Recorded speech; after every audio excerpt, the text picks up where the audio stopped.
Shalom Aleichem, Geshem Hamasya. Selamat berjumpa kembali dalam acara ibadah kita hari ini. Mari kita akan membaca firman Tuhan yang saya ambil dari 1 Korintus pasal 6 ayat pertama sampai ayat yang ketiga, yang berbunyi demikian. Apakah ada seorang di antara kamu yang jika berselisih dengan orang lain berani mencari keadilan pada orang-orang yang tidak benar dan bukan pada orang-orang kudus? Atau tidak tahukah kamu bahwa orang-orang kudus akan menghakimi dunia? Dan jika penghakiman dunia berada dalam tangan kamu, tidakkah kamu sanggup untuk mengurus perkara-perkara yang tidak berarti? Tidak tahukah kamu bahwa kita akan menghakimi malaikat-malaikat? Jadi, apalagi perkara-perkara biasa dalam hidup kita sehari-hari. Mari kita berdoa. Tuhan, saatnya kami akan merenungkan kembali firman-Mu. Mari Roh Kudus memberi pencerahan dan pengertian kepada kami, supaya kami dapat melakukan firman Tuhan dalam hidup kami. Terima kasih Tuhan, terpuji nama-Mu. Dalam nama Tuhan Yesus Kristus kami sudah berdoa. Haleluya. Amin. Hari ini kita akan berbicara tentang pengadilan Allah atas para malaikat yang jatuh. Maksudnya adalah membicarakan tentang pengadilan Allah atas para malaikat yang jatuh ke dalam dosa. Beberapa waktu kita sudah membicarakan tentang pengadilan Allah atas orang-orang percaya atau gerejanya, dan pengadilan orang-orang yang tidak percaya.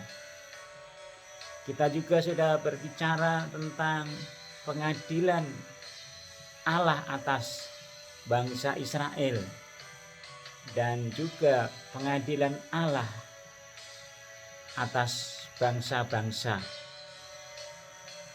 bukan Israel atau Yahudi. Dan tiba saatnya kita berbicara tentang pengadilan Allah atas para malaikat yang jatuh.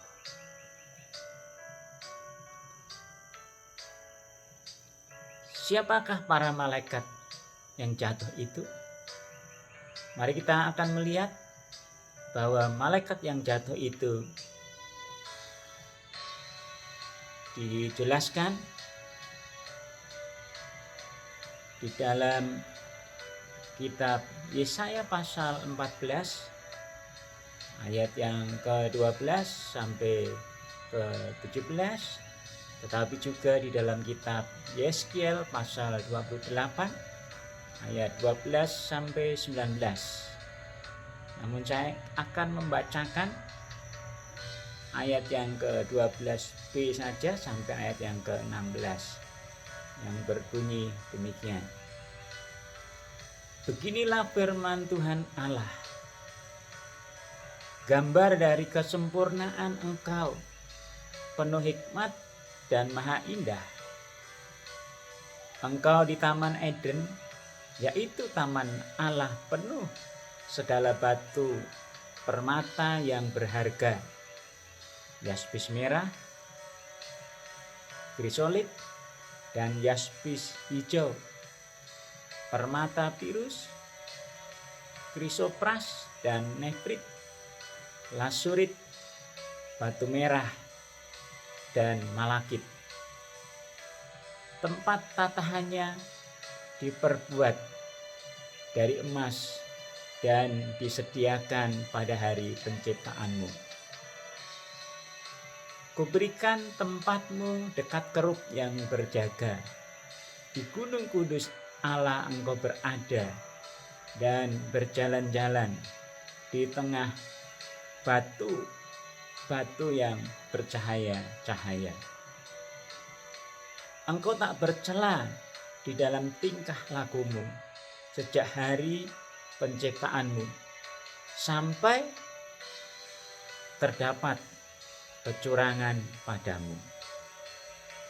Dengan dagangmu yang besar engkau penuh dengan kekerasan dan engkau berbuat dosa. Maka kubuangkan engkau dari gunung Allah, dan kerub yang berjaga membinasakan engkau dari tengah batu-batu yang bercahaya. Saudara-saudara yang kasih Tuhan, ayat-ayat tersebut adalah menggambarkan tentang siapakah malaikat yang jatuh itu. Siapakah iblis itu? Pada mulanya dia adalah malaikat yang diciptakan sempurna oleh Allah.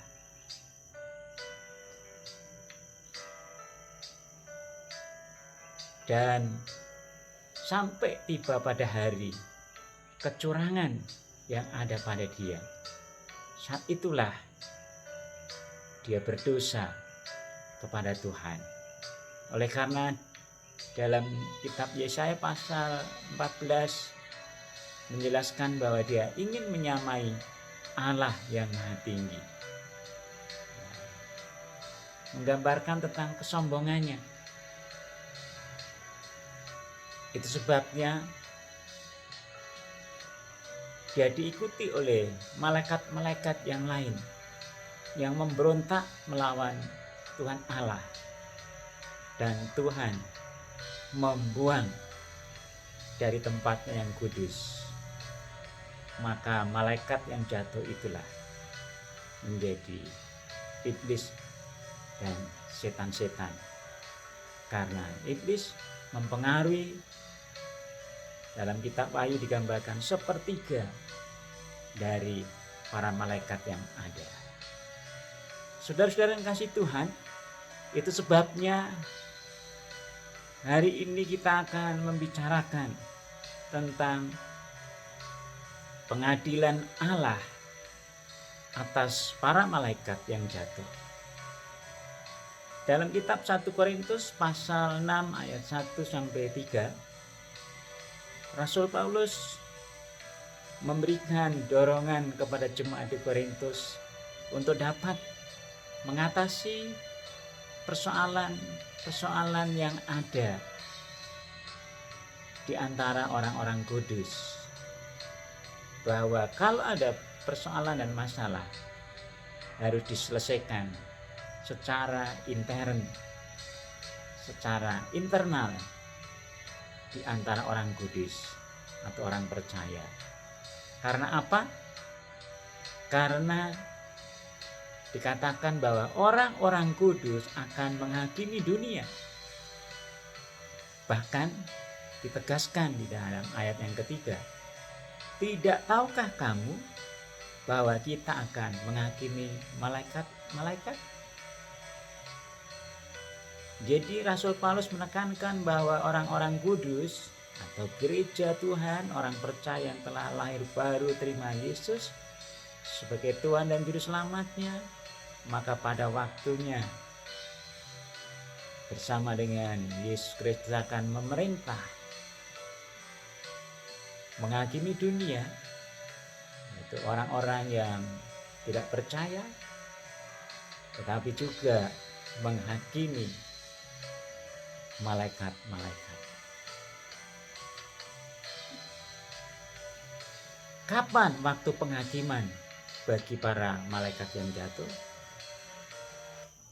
Berdasarkan Yudas ayat 6, karena kitab Yudas terdiri hanya satu pasal saja, dikatakan bahwa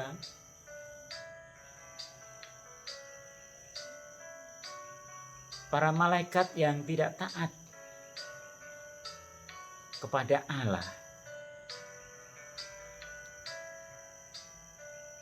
dia akan dihakimi pada hari yang besar. Hari yang besar yang dimaksudkan adalah pada hari Tuhan.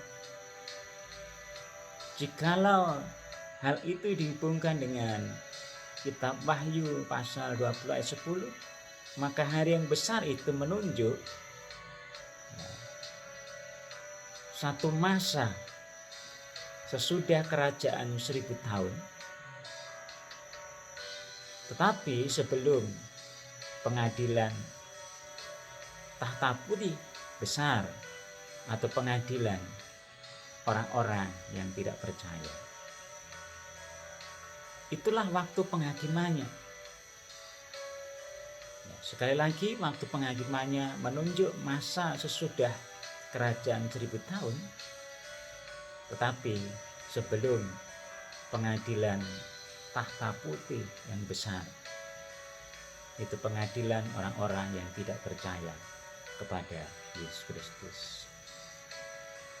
Lalu di manakah tempat pengadilan bagi para malaikat yang jatuh tersebut? Alkitab tidak memberikan penjelasan secara pasti, namun karena mereka adalah makhluk-makhluk rohani, bukan makhluk bersifat materi atau berwujud, maka semestinya tempat pengadilan itu berada di udara, di mana mereka berdiam, dan bukan di bumi ini. Bandingkan kitab Efesus pasal 6 ayat 12, bahwa perjuangan orang percaya bukanlah melawan darah dan daging, bukan melawan manusia, tetapi melawan penguasa-penguasa dan penghulu-penghulu di udara, roh-roh jahat di udara. Jadi tempat pengadilannya mestinya berada di udara.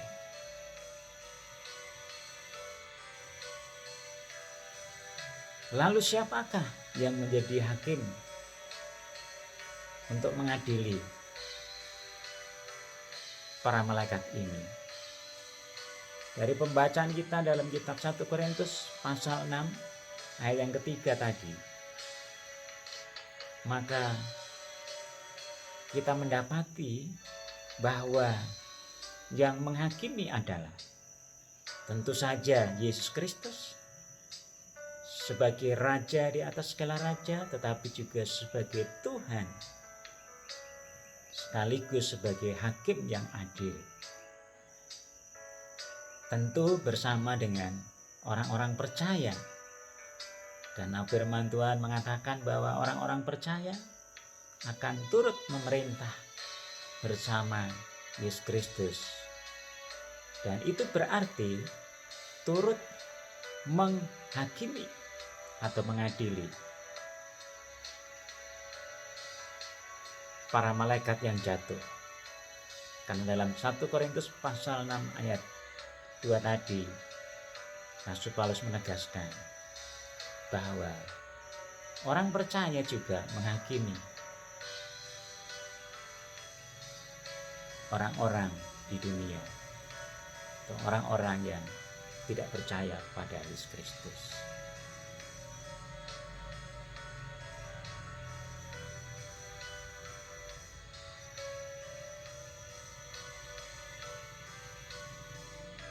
Yang diadili tentu saja adalah semua malaikat yang jatuh. 2 Petrus pasal 2 ayat 4 dijelaskan demikian. Sebab jikalau Allah tidak menyayangkan malaikat-malaikat yang berbuat dosa, tetapi melemparkan mereka ke dalam neraka, dan dengan demikian menyerahkannya ke dalam gua-gua yang gelap untuk menyimpan mereka sampai hari penghakiman.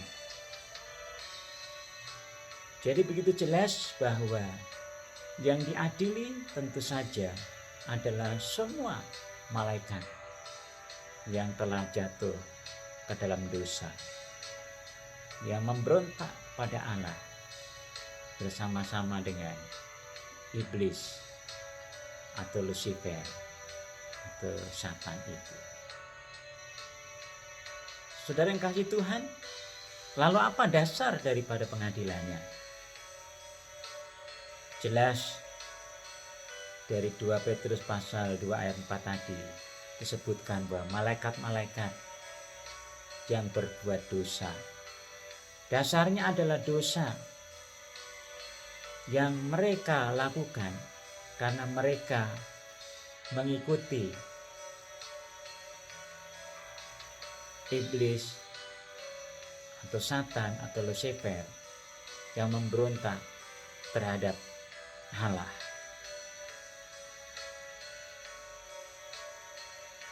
Mari perhatikan dalam kitab Yesaya pasal 14 ayat 12 sampai 17. Itulah dosanya, dosa yang dilakukan oleh iblis dan para malaikat. Firman Tuhan berkata, "Wah, engkau sudah jatuh dari langit, hai bintang timur, putra fajar. Engkau sudah dipecahkan dan jatuh ke bumi, hai yang mengalahkan bangsa-bangsa.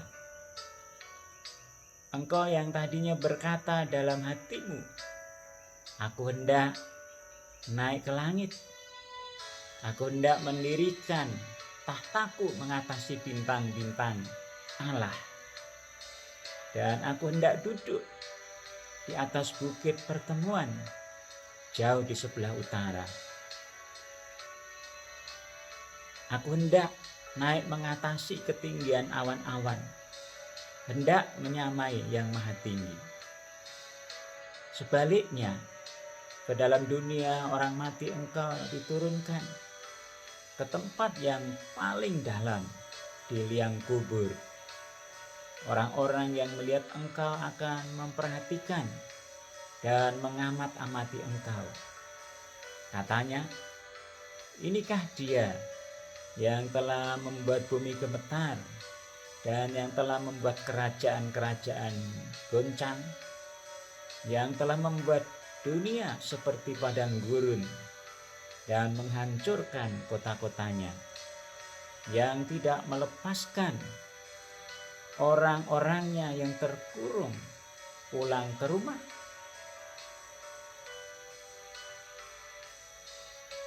Ayat ini sejajar dengan Yeskiel pasal 28 ayatnya yang ke-12 sampai 19. Yang dijelaskan di sana betapa sempurnanya pada waktu diciptakan oleh Tuhan di tempat kudus, tapi sampai pada hari kecuranganmu. Ya, kecurangan itu adalah hendak menyamai Allah yang maha tinggi, sehingga Tuhan Allah menghukum karena pemberontakannya, karena dosa-dosa yang diperbuatnya, yaitu dosa memberontak terhadap Tuhan Allah. Saudara-saudara yang kasih Tuhan, itulah yang menjadi dasar Allah menghakimi para malaikat yang jatuh. Iblis tadinya adalah malaikat Tuhan. Karena jatuh, maka jadilah dia iblis atau setan.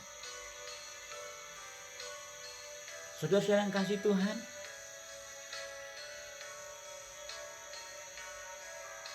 lalu apa hasil daripada pengadilan terhadap para malaikat yang jatuh tersebut?